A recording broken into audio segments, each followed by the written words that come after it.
अच्छा फिर से रिवीजन कर लेते हैं एक बार, ठीक है। एग्जाम में हम लोगों ने डायरेक्ट मेथड नहीं चाहिए, ठीक है, डायरेक्ट मेथड नहीं चाहिए, इनडायरेक्ट मेथड ही आएगा, ठीक है। हम लोग स्टार्ट किससे करेगा, प्रॉफिट से, नेट प्रॉफिट। नेट प्रॉफिट दो जगह मिल सकता है, या तो पीएल में, जब दो बैलेंस शीट का जो कैपिटल जो रहेगा रिजर्व एंड सरप्लस उसको कंपेयर करने से प्रॉफिट निकल जाएगा, ठीक है। उसमें फिर उसके बाद लिखेगा adjustment for non cash and non operating items, तो जो नॉन कैश आइटम है और जो जो नॉन ऑपरेटिंग आइटम्स है उसको हटाएगा, ठीक है। नॉन कैश आइटम क्या हो गया, डेप्रिसिएशन एड बैक कर लेगा, कैश नहीं किया, ठीक है। प्रीलिमिनरी एक्सपेंसेस या discount on issue of shares या डिवेंचर्स राइट ऑफ कर दिया, उसमें कुछ पैसा नहीं गया, वापस से एड बैक कर लेगा। गुडविल पेटेंट ट्रेडमार्क एमोटाइज्ड, इसको एड बैक कर लेगा। Interest on borrowing and debenture, इसको एड बैक कर लेगा, इसमें तो पैसा गया है, ठीक है। तो interest on borrowings and debenture ये एड बैक कर लेगा। क्यों एड बैक करेगा, ये तो सर इसमें तो कैश गया है, बैंक से पेमेंट हुआ है, इंटरेस्ट का पैसा बोरोइंग्स पे जो इंटरेस्ट दे रहा है उसको एड बैक क्यों करेगा, ये इस एक्टिविटी में नहीं आएगा, ये ए सेक्शन में नहीं है, ये दूसरा सेक्शन में जाएगा। कौन सा सेक्शन में,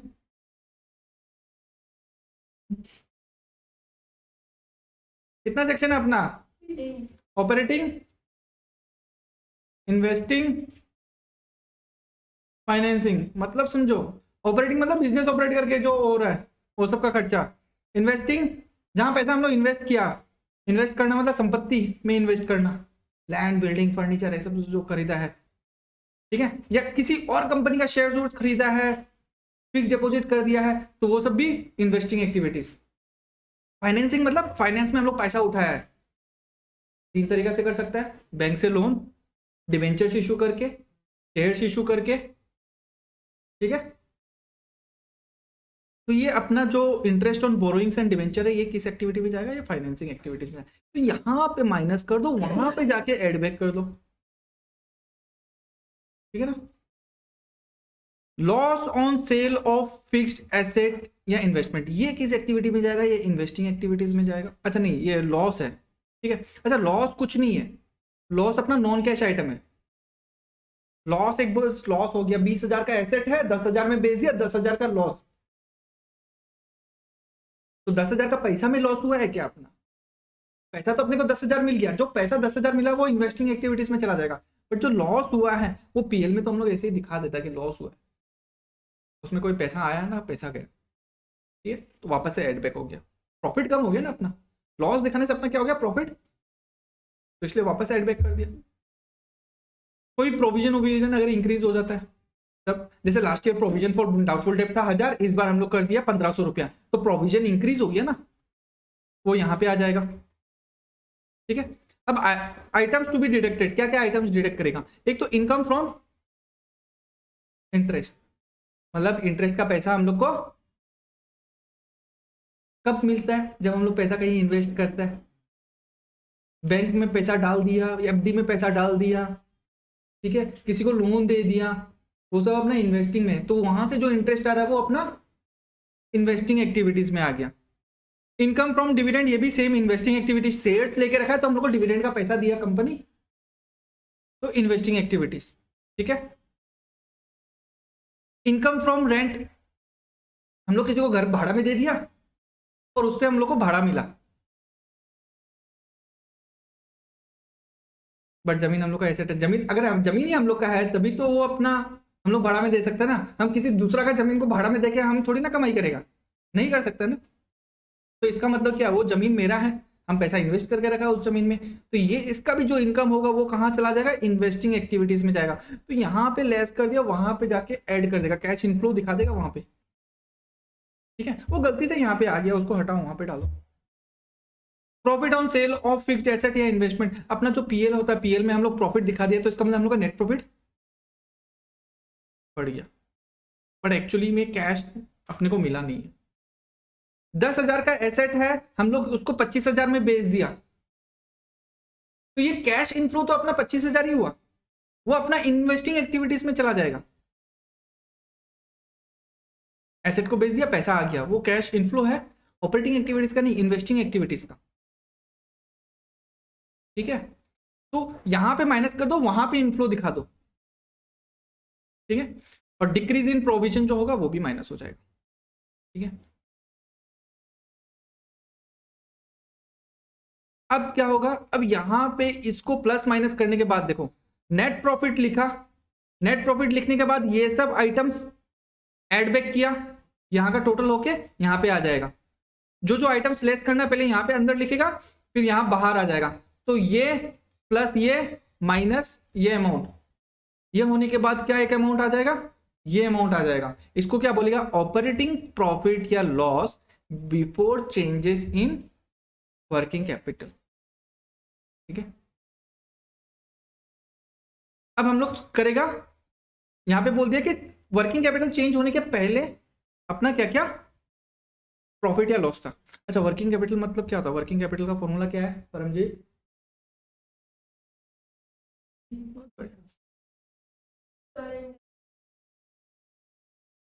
current asset minus current liabilities. इसका मतलब वर्किंग कैपिटल में क्या आ रहा है, करंट एसेट आ रहा है, करंट लाइबिलिटीज आ रहा है। तो इसमें क्या चेंजेस हो रहा है वो अभी हम लोग यहाँ पे करेगा। क्योंकि देखो पैसा जो है,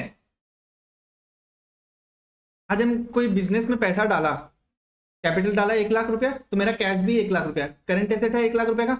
अब वो 1 लाख रुपए का हम स्टॉक खरीद लिया, तो एक करंट एसेट दूसरा करंट एसेट में कन्वर्ट हो गया। फिर वो स्टॉक को हम बाकी में बेच दिया, तो वो करंट एसेट किस में कन्वर्ट हो गया, बहुत बढ़िया, दूसरा एसेट में कन्वर्ट हो गया, डेटर्स में। फिर वो डेटर हमको पैसा दे दिया, वो वापस से फिर कैश में कन्वर्ट हो गया। इसका मतलब क्या है, करंट एसेट रोटेट होते रहता है ना, कैश में वो होते रहता है।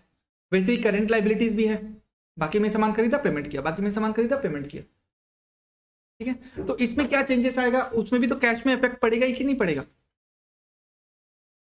ठीक है। तो जो जो करंट एसेट अपना कम हो रहा है कंपेयर टू लास्ट ईयर का जो बैलेंस से इस साल का जो बैलेंस में अगर कम हो रहा है, तो इसका मतलब क्या है, कैश बढ़ जा रहा है। लास्ट ईयर अपना स्टॉक था 10,000 रुपया का, अभी है हम लोग का स्टॉक 5,000 रुपये का, तो मान के चलो कि 5,000 का स्टॉक कैश में बेच दिया, कैश इनफ्लो हो गया, कैश बढ़ गया। तो स्टॉक पहले था ओपनिंग में था 10,000, क्लोजिंग में था 5,000, तो इसका मतलब 5,000 का स्टॉक हम लोग कैश में बेच दिया, कैश इनफ्लो हो गया, तो हम लोग क्या करेगा उसको ऐड। तो ये सब सारा आइटम, सारा करंट एसेट ऐड हो जाएगा, ठीक है ना। कितना करंट एसेट है यहां तक, stock inventory, debtors, bills receivable, accrued income, prepaid expenses, ये सारा डिक्रीज हो जाने से हम क्या करेगा ऐड, ठीक है। अब ये तो हो गया डिक्रीज इन करंट एसेट। अब इसका उल्टा कर दो, डिक्रीज हो रहा है ना, तो इंक्रीज कर दो, और जो करंट एसेट है उसकी जगह करंट लाइबिलिटीज कर दो, वो भी ऐड हो जाएगा, ठीक है। करंट लाइबिलिटीज इंक्रीज होने से कैश कैसे इंक्रीज हो जाएगा ये बताओ।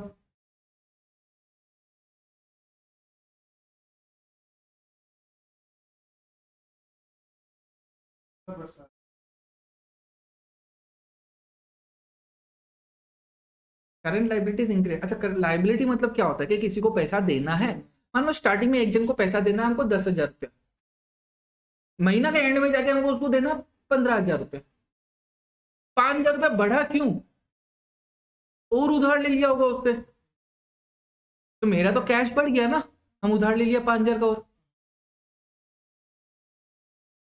तो जब करंट लाइबिलिटीज इंक्रीज होगा, तो देखो हम लोग का क्या था, asset is equal to capital plus liabilities, capital को एक बार उड़ा दो, खाली लाइबिलिटीज है वहां पे, ठीक है, मतलब कैपिटल ऊपर है उसके नीचे लाइबिलिटीज। अगर करंट लाइबिलिटीज इंक्रीज हुआ तो यहाँ पे कैश भी हम लोग को इंक्रीज करना पड़ेगा, तभी तो बैलेंस शीट मिलेगा, ठीक है ना। तो जो भी करंट लाइबिलिटीज इंक्रीज हो रहा है वो हम लोग यहाँ पे लिख देगा, ठीक है। ये हो गया ऐड का आइटम्स। अब लेस का आइटम्स, इसी का उल्टा, करंट एसेट को डिक्रीज किया ना, इंक्रीज हो जाने से लेस हो जाएगा। देखो करंट एसेट इंक्रीज होने से लेस, ठीक है।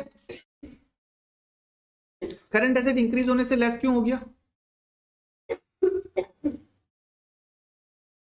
स्टार्टिंग में मेरे पास स्टॉक था 10,000, अभी जाके मेरे पास स्टॉक है 15,000, इसका मतलब 5,000 का स्टॉक हम खरीदा है, कैश में खरीदा है, कैश अपना चला गया है, कैश चला गया तो लेस करो, आउटफ्लो के हिसाब से दिखाओ, ठीक है। तो जो भी जितना भी करंट एसेट है वो अगर इंक्रीज हो जाएगा, इसका मतलब करंट एसेट हम लोग का इसलिए बढ़ा क्योंकि वो कैश वहां से उठ के वो दूसरा करंट एसेट में चला गया। ठीक है, करंट लाइबिलिटीज को कम कब हो जाएगा, जब हम लोग को पेमेंट कर देगा। तो पहले मेहुल को हमको देना था 10,000 रुपया, मेहुल हमको देगा 10,000 रुपया, at the end of the month में जाके वो हमको देगा, मतलब बैलेंस है उसका 5,000 रुपया। इसका मतलब क्या हुआ, 10,000 से 5,000 क्यों हुआ, मेहुल 5,000 का पेमेंट कर दिया हमको, तो मेहुल के लिए तो कैश आउटफ्लो हो गया ना, तो आउटफ्लो हो गया, डिक्रीज हुआ करंट लाइबिलिटीज, इसलिए समझ गया।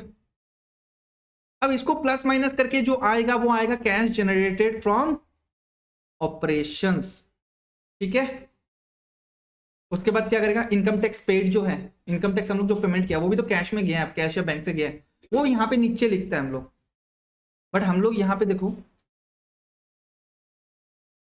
ये जो नेट प्रॉफिट लिया था वो क्या लिया था, बिफोर टैक्सेशन, टैक्स देने से पहले का प्रॉफिट लेगा।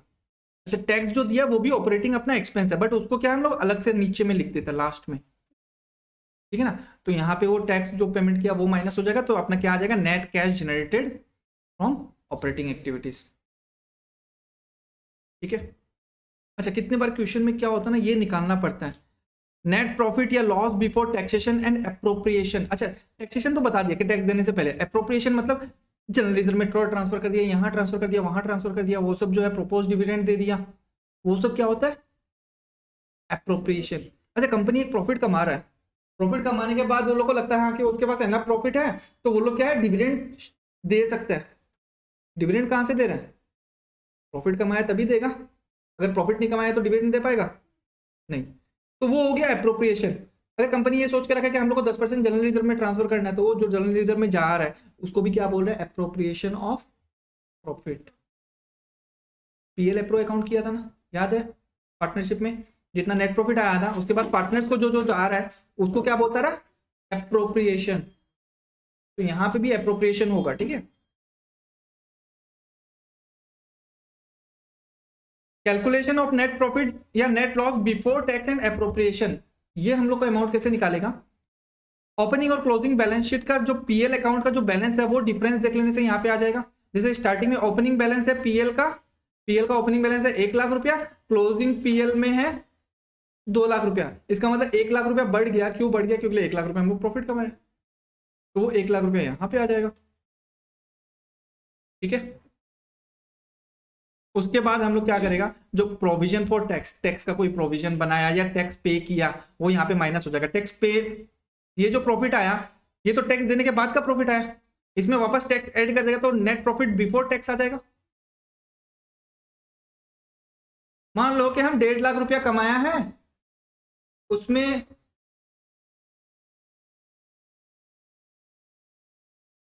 हम 1,50,000 रुपया कमाया, टैक्स हम पे कर दिया उसमें 50,000 रुपया, तो मेरा प्रॉफिट कितना आया, 1,00,000 रुपया आया कि नहीं आया, तो ये हो गया प्रॉफिट आफ्टर, बट हमको क्या लेना है, अच्छा 1,00,000 रुपया तो यहाँ पे आ गया, ये हम क्या करेगा, इसमें 50,000 ऐड कर देगा तो मेरा 1,50,000 रुपया आ जाएगा, प्रॉफिट बिफोर टैक्स हो जाएगा। तो हम यहाँ पे क्या लिख दिया, ऐड में टैक्स पेड,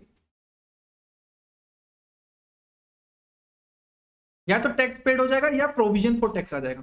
तो प्रोविजन फॉर टैक्स क्यों होता है, हम लोग जैसे मान लो अप्रैल से लेके मार्च तक हम लोग कमाई किया, प्रॉफिट कमाया, ठीक है, उसका जो टैक्स का पेमेंट करेगा वो ऑब्वियस बात है नेक्स्ट ईयर करेगा, बट वो टैक्स का खर्चा कौन सा साल का है, पिछले साल का, जो मार्च में खत्म हुआ है जो साल। तो हम लोग एक प्रोविजन मतलब क्या हो गया, एस्टिमेट, हमको पता है कि हम 10,00,000 का कमाई किया तो 10,00,000 में हमको 30% टैक्स देना पड़ेगा, बट वो टैक्स देने का टाइम अभी नहीं है, आने वाला टाइम में है, जून जुलाई में हमको पेमेंट करना पड़ेगा, तो हम 3,00,000 का प्रोविजन पहले ही बना के रख लेगा, और फिर जब जून जुलाई आएगा तो हम टैक्स का पेमेंट कर देगा। ठीक है ना, तो या तो प्रोविजन फॉर टैक्स आ जाएगा या टैक्स पेड आ जाएगा, कुछ भी दिया हुआ रहेगा क्वेश्चन में, दोनों में से। ठीक है, वो एड बैक कर लेगा। ठीक है, propose dividend for the current year, current year में अगर हम लोग कोई डिविडेंड प्रोपोज कर दिया है तो इसका मतलब वो क्या हुआ, अप्रोप्रिएशन आउट ऑफ प्रॉफिट हुआ है, कि प्रॉफिट से हम लोग इतना साइड करके रखा, क्यों, क्योंकि डिविडेंड देना है। ठीक है, दिया नहीं है अभी तक, देना है। Interim dividend paid during the year, जो भी इंटरिम डिविडेंड पे किया वो माइनस वो एड बैक हो जाएगा। ठीक है, ट्रांसफर टू रिजर्व, कोई भी ट्रांसफर किया हम लोग रिजर्व में, वो एड बैक हो जाएगा। Extra ordinary items if any debited to profit and loss account, ये सब सारा। ठीक है, लेस क्या करेगा, refund of tax credit to statement of profit and loss. ठीक है, कोई भी रिफंड आया है हम लोग के पास टैक्स का, टैक्स का रिफंड भी आ सकता है अपना। ठीक है, टैक्स पे भी कर सकता है हम लोग के पास, कभी कभी रिफंड भी आ सकता है, तो रिफंड आया तो वो माइनस कर देगा यहाँ पे। Extra ordinary items if any credited to statement of profit and loss, फिर क्या आ जाएगा, net profit before tax and appropriation. ये जो अमाउंट निकलेगा यहाँ पे, ये कहाँ जाएगा, ये अमाउंट जाएगा यहाँ पे, समझिए।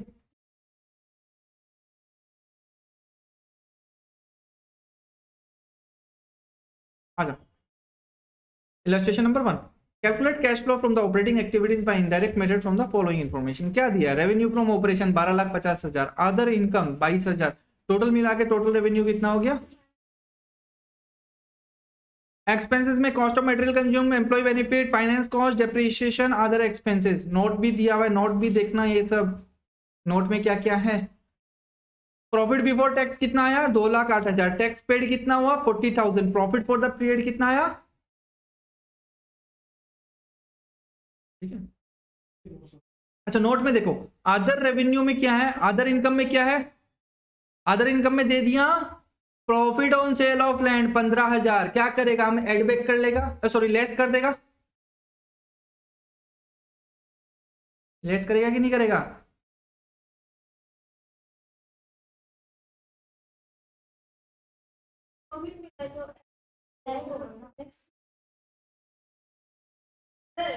जमीन का उसमें प्रॉफिट ऐड होगा ना। कैश आइटम है क्या ये, हम 50,000 में जमीन खरीदा है, उसको 50 लाख में बेच दिया है,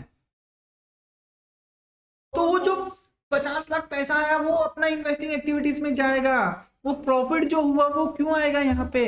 तो हम लोग जो पीएल बनाया, पीएल में हम लोग यहाँ पे क्या लिखते हैं, loss on sale of any asset, यहाँ पे लिखता है कि नहीं लिखता है, और यहाँ पे क्या लिखता है, profit on sale of any asset.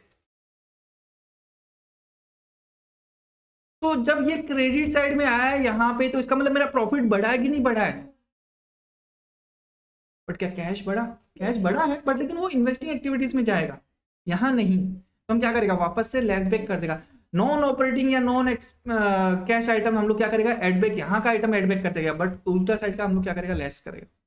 तो ये जो profit on sale of land है, ये हम लोग क्या करेगा, लेस करेगा।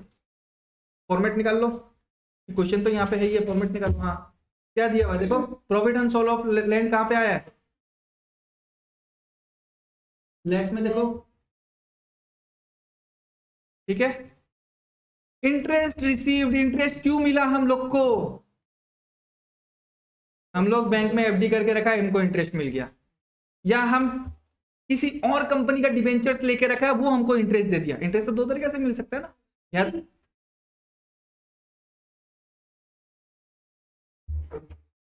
ठीक है। तो इसका मतलब हम लोग पैसा इन्वेस्ट करके रखा है, तो ये कहाँ जाना चाहिए, तो क्या करेगा इसको, ये भी यहाँ पे आ जाएगा, इंटरेस्ट रिसीव्ड यहाँ पे आ जाएगा, पर बोल देगा ठीक है, तुम्हारा पीएल में तो तुम्हारा जगह है ही है, बट तुम्हारा जगह ऑपरेटिंग में नहीं है, तुम्हारा जगह है इन्वेस्टिंग में। फिर और क्या पॉइंट्स हैं, डेप्रिसिएशन एंड अमोर्टाइजेशन एक्सपेंसेस में देखो 2 नंबर पॉइंट में क्या लिखा, एक तो डिप्रिसिएशन रिटर्न ऑफ, एक गुडविल रिटर्न ऑफ। डिप्रिसिएशन और गुडविल क्या करेगा, ये कहाँ आएगा, यहाँ पे आएगा ना, डिप्रिसिएशन और गुडविल रिटर्न ऑफ यहाँ पे आएगा, एड की लेस, नेट प्रॉफिट यहाँ से स्टार्ट करें ना, तो जो जो यहाँ का आइटम्स जो नहीं चाहिए वो क्या करेगा, वापस से एड बैक कर लेगा, क्योंकि ये प्रॉफिट को कमा दिया था। ठीक है ना। 3rd नंबर में अदर एक्सपेंसेस में देखो क्या क्या लिखा है, कि loss on sale of plant 10,000, loss on sale of plant, ये क्या बोला था हम, loss on sale of any, यहाँ पे क्या करेगा, एड की लेस, हाँ एड करेगा, गुड। ऑफिस एक्सपेंसेस, ये तो चलो खर्चा है ही है, इसको कुछ नहीं करना है। ठीक है, अच्छा करंट एसेट करंट लाइबिलिटीज यहाँ पे दे दिया, ओपनिंग बैलेंस क्लोजिंग बैलेंस यहाँ पे दे दिया, बस डिफरेंस देखना है, ठीक है। आ जाओ, net profit before tax 2 lakh, कैसे आया 2,08,000? सर ये तो दिया हुआ, ये 2,08,000। अगर तुम यहां से स्टार्ट करेगा तो तुम क्या करेगा, इसको एडबैक कर देगा, या तो तुम डायरेक्ट यहां से ले लो, क्योंकि प्रॉफिट बिफोर टैक्स ही लेना है अपने को। अरे यहाँ पे क्या लिखा हुआ है, सी नोट नंबर 1। नोट नंबर 1 क्या है, देखो हम तुम लोग को बोला ना, कहां से स्टार्ट करेगा, 168 से वापस से 40,000 ऐड किया, 2,08,000 आ गया, ठीक है ना।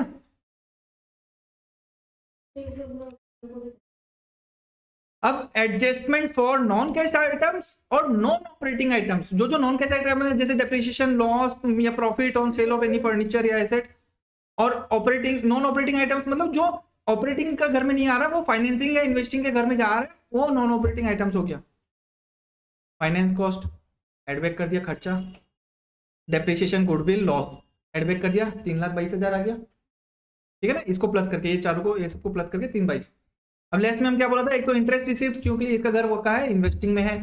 Profit and sale of land ये आएगा नहीं, तो वापस से एडबैक कर दिया, 22,000 आ गया, कितना, 3 लाख। इसको बोलेगा, ये 3 लाख को बोलेगा operating profit before working capital changes, कि अपना वर्किंग कैपिटल चेंज होने के पहले कितना प्रॉफिट हुआ।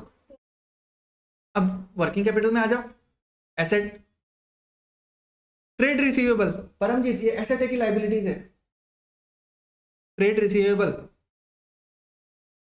एसेट है, ठीक है। अच्छा डेट देख लेना, ये मार्च 20, ये मार्च 21, तो 1.5 लाख से 1,76,000 में हो गया, ट्रेड रिसीवेबल बढ़ गया, तो इससे कैश में क्या फर्क पड़ेगा,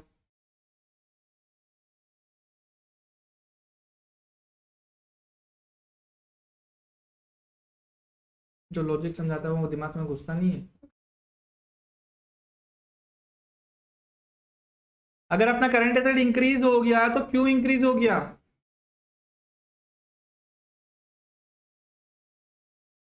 अच्छा डेटर मान के चलो कि वो हम लोग से उधार लेके जाता है, ठीक है, बट डेटर खाली कैश में उधार जो लेके जाता है उसको तो एक बार भूल जाओ, साइड में रख लो कि सामान उधार में लेके गया। ये मान के चलो कि अगर तुम हमसे कैश लेके जा रहा है, तुम हमसे कैश ले रहा है, तब भी तुम मेरा डेटर है। पहले तुम पाता रहा 1.5 लाख रुपया, अभी तुम पा रहा है मेरे से 1,76,000, तो 26,000 क्यों बढ़ा, और 26,000 ले लिया होगा हमसे, सिंपल सा बात है। तो मेरा तो पैसा आया है कि गया है, आउटफ्लो माइनस, ठीक है, less increase in current asset, current asset बढ़ गया, क्या, ट्रेड रिसीवेबल 26,000 रुपये, ठीक है। इन्वेंट्री ये भी करंट एसेट है, 80,000 से क्या हो गया, बढ़ गया, तो मेरा कैश कन्वर्ट हो गया इन्वेंट्री में, यहाँ पे कैश कम हो गया, यहाँ पे इन्वेंट्री बढ़ गया, तो ये भी लेस में आ जाएगा। इंक्रीज हो गया, इंक्रीज ही हुआ ना, तो इंक्रीज इन करंट एसेट लिखेगा, बट लेस में लिखेगा इन्वेंट्री 30,000, ठीक है। ट्रेड पेएबल, जिसको पैसा देना है, पहले देना था 60,000, अभी देना है 72,000, ठीक है, ठीक है।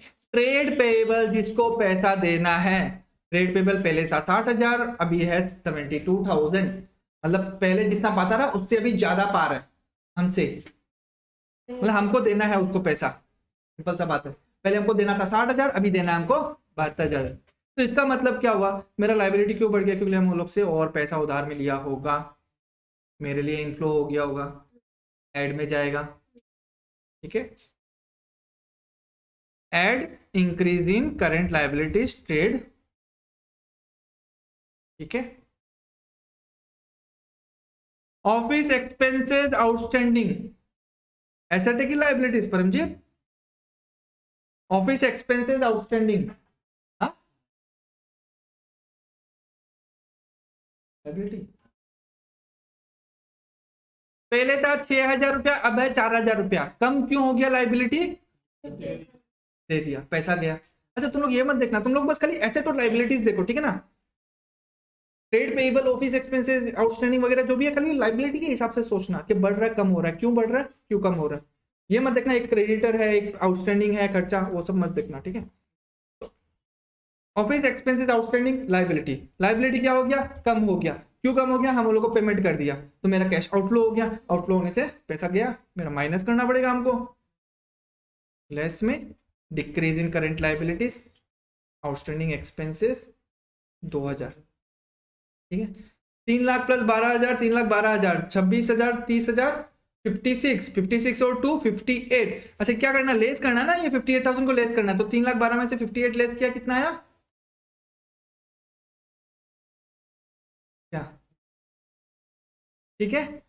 अब करेगा हम लोग टैक्स पेड, नीचे में लास्ट में 40,000 टैक्स पेड के, तो कैश कितना आया अपना ऑपरेटिंग एक्टिविटीज से, 2 लाख, खाली ऑपरेटिंग एक्टिविटीज का पार्ट है, एक ही आएगा तुमको, या तो ऑपरेटिंग या फाइनेंसिंग या investing. Calculate cash from operating activities from the following, operating profit before working capital changes was, तुम लोग को यहां तक बना के दे दिया, तुम लोग को बस इतना तक दे दिया, operating profit before working changes, ये 3 लाख तक हम लोग जहां करता है ना, स्टार्टिंग से लेके यहां तक जो पहुंचता है ये अमाउंट तक, वो डायरेक्टली इस क्वेश्चन में दे दिया, क्या दे दिया, उसके नीचे का पार्ट करना है, एसेट इंक्रीज डिक्रीज का, समझ गया, देखो समझ में आ रहा है, ये फॉर्मेट जो है वो कॉपी में निकाल लो, निकाल लिया, ये क्वेश्चन है, देख के करो, हमको पता है फॉर्मेट तुम लोग को याद नहीं है इसलिए। 3 नंबर, तो ठीक है, 4 नंबर से हम लोग नेक्स्ट क्लास में करेगा, ठीक है।